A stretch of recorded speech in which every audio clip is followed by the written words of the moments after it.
नमस्कार, दा पढ़ाई में आप सभी का स्वागत है। राजस्थान कर्मचारी चयन बोर्ड के द्वारा रीट मुख्य परीक्षा, जिसे हम राजस्थान प्राथमिक है उच्च प्राथमिक विद्यालय अध्यापक सीधी भर्ती प्रतियोगिता है, उसका विस्तृत पाठ्यक्रम है वो जारी कर दिया गया है।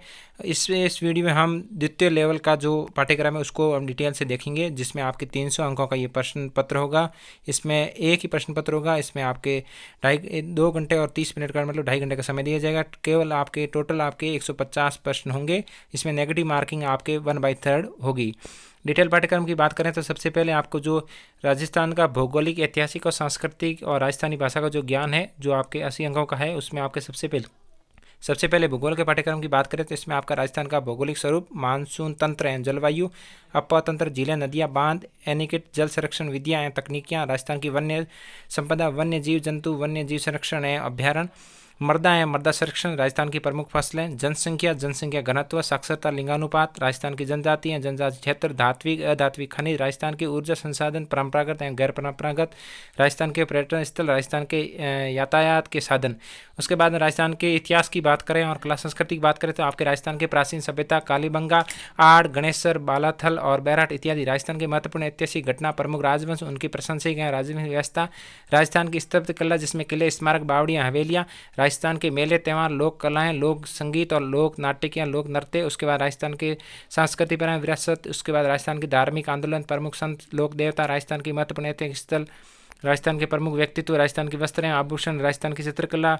उसके बाद 1857 की क्रांति, प्रजामंडल और एकीकरण का आंदोलन भी आपके साथ में रहेगा। राजस्थान की भाषा की बात करें तो इसमें आपके राजस्थान की क्षेत्रीय बोलियां, प्रमुख राजस्थानी कृतियाँ, प्रमुख राजस्थानी साहित्यकार, राजस्थानी संत साहित्य या लोक साहित्य। उसके बाद राजस्थान सामान्य ज्ञान, शैक्षणिक परिदृश्य, निःशुल्क एवं अन्य बाल शिक्षा अधिनियम असम सामयिक विषय में आपके सबसे जो आपके 50 अंकों का रहेगा, उसमें आपके राजस्थान का सामान्य ज्ञान में राजस्थान के प्रतीक चिन्ह, राजस्थान के राज्य सरकार की फ्लैगशिप योजनाएं, राजस्थान के प्रमुख अनुसंधान केंद्र, राजस्थान के प्रमुख धार्मिक स्थल, राजस्थान के प्रमुख खिलाड़ी, प्रसिद्ध नगर एवं स्थल के प्रमुख उद्योग, राजस्थान की प्रशासनिक व्यवस्था, जन कल्याण योजनाएं।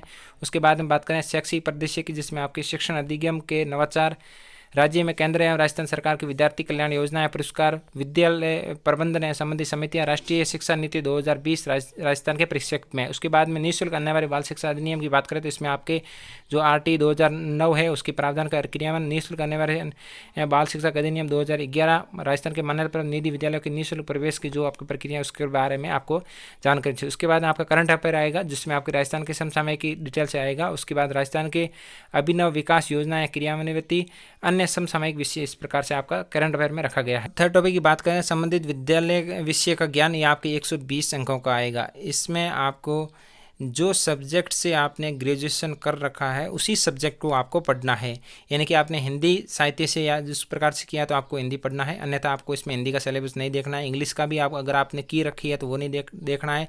संस्कृत से है तो आपको संस्कृत देखना होगा, अन्यथा नहीं देखना है। सिंधी है तो वो आपको ले रखी है तो ही आपको देखना है। पंजाबी है तो उस प्रकार से आपके रहेगा। उर्दू, हम इसमें साइंस मैथ का देखेंगे, यानी कि गणित और विज्ञान का देखेंगे। इसमें आपके गणित मैथ जो जिसने BSc में गणित या विज्ञान ले रखी है उनको साइंस और मैथ्स का दोनों का आपको सिलेबस पढ़ना पड़ेगा। इसमें गणित की बात करें तो परिमेय, अपरिमेय संख्या, वास्तविक संख्या, इस प्रकार से यहाँ पर वर्ग और वर्गमूल रहेगा, बहुपद रहेगा, दो चरों वाली रेखा की समीकरण, प्रतिशत, लाभ हानि, सरल ब्याज, चक्रवृद्धि ब्याज, अनुपात, समानुपात, वर्धियांश दर, रेखाएं और कोण, समतलीय आकृतियाँ, समतलीय आकृतियों का क्षेत्रफल, परिमाप, ठोस आकृतियों का पृष्ठीय क्षेत्रफल, आयतन, घन और सांख्यिकी, और इस प्रकार से आपके रहेगा। विज्ञान में आपके परमाणु, अणु, मोल, संकल्पना, उसके बाद तत्व, यौगिक और मिश्रण, अम्लीय, सार एवं लवण, pH स्केल, कार्बन और उसके यौगिक, कोशिका संरचना, उत्तक, जैविक प्रक्रम, नियंत्रण, कोश, जीवों में जनन में हार्मोन की भूमिका, सूक्ष्म जीवों में फैलने वाले रोग, इस प्रकार से आपका रहेगा। जैव रासायनिक चक्र, भोजन के प्रमुख अवयव एवं इनकी कमियों से होने वाले संतुलित रोग, बल एवं गति, विद्युत धारा, उसके बाद गुरुत्वाकर्षण, कैंपल, ताप व उष्मा, तापमापी, उसमें इस प्रकार से आपका रहेगा। और जिन्होंने अगर SST से कर रखा है तो उनका ये SST का सिलेबस दे रखा है। इनमें से आपको 120 अंकों के प्रश्न पूछे जाएंगे। चौथे पार्ट की बात करें, शैक्षिक रीति विज्ञान, इसमें आपके शिक्षण विद्या है, जिसमें आपकी हिंदी को भी पढ़नी पड़ेगी, जिसमें आपकी हिंदी भाषा की शिक्षण विद्या, भाषाई कौशल, हिंदी भाषा के आप मान सकते हो कि रीट में आपके जो शिक्षण विधियों का जो भी टॉपिक थे वो आपके सेम के सेम इसमें डाले गए हैं, वही आप पढ़ेंगे तो आपका कवर हो जाएगा। और इंग्लिश का अगर जिन्होंने हिंदी या संस्कृत ले रखी है तो इंग्लिश का आपको एक्स्ट्रा पढ़ना पड़ेगा। ये भी आपको डिटेल से वही है सेम, आपको थोड़ी लैंग्वेज चेंज करनी है, हिंदी से इंग्लिश करना है, वही सेम टू सेम रहेगा। संस्कृत की बात करें, संस्कृत भाषा का शिक्षण विधि है, उसके बाद सेम टू सेम रहेगा। और सिंधी, जिन्होंने अगर मेन भाषा में सिंधी ले रखा उस अकॉर्डिंग उनको पढ़ना पड़ेगा, यानी कि आपको जो सब्जेक्ट आपने ले रखा है उसी का ही आपको शिक्षण विधियाँ पढ़नी है। यानी कि अगर आपने जिन्होंने गणित या सामाजिक विज्ञान लिखी है तो उनको गणित और सामाजिक विज्ञान की पढ़नी है, बाकी उनको शिक्षण विधियाँ नहीं पढ़नी है, आपको ये ध्यान रखना है।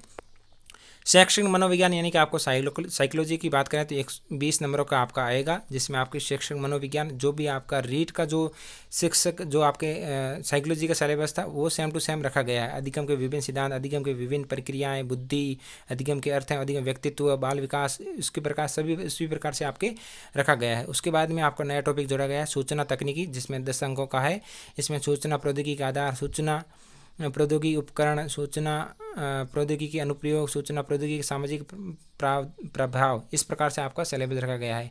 एक बार फिर से मैं आप सभी का क्लियर करना चाहता हूँ, इसमें रीट लेवल 2 में जो आपके सब्जेक्ट रखे गए हैं उसमें आपको जो 3 नंबर टॉपिक है जो आपके विद्यालय विषय, तो उसी अकॉर्डिंग आपका जिस सब्जेक्ट से आपने ग्रेजुएशन कर रखा है उसी का ही आपने, या आपने जो बीएड कर रखा है उसमें आप जो सब्जेक्ट ले रखा है उसी सब्जेक्ट को आपको सुनना है और उसी को अकॉर्डिंग आपको पढ़ना है। उसके बाद में आपके 4 नंबर टॉपिक में भी उनकी जो शिक्षण विधियाँ आपने जो सब्जेक्ट वहाँ पढ़े थे उन्हीं का ही शिक्षण विधियाँ आपको पढ़नी है। इस प्रकार से आपको देखना, कोई समस्या होगी तो आपको अलग से वीडियो बना के, इस वीडियो में किसी प्रकार का कोई अलग से आपको क्लियरिफिकेशन चाहिएगा तो कुछ संशोधन चाहिएगा तो मैं आपको अलग से वीडियो बना के बता दूंगा। और आप अगर इसकी पीडीएफ चाहते हो तो टेलीग्राम का लिंक आपको वीडियो के डिस्क्रिप्शन में दे रखा है, वहाँ से आप ज्वाइन कर सकते हो। धन्यवाद।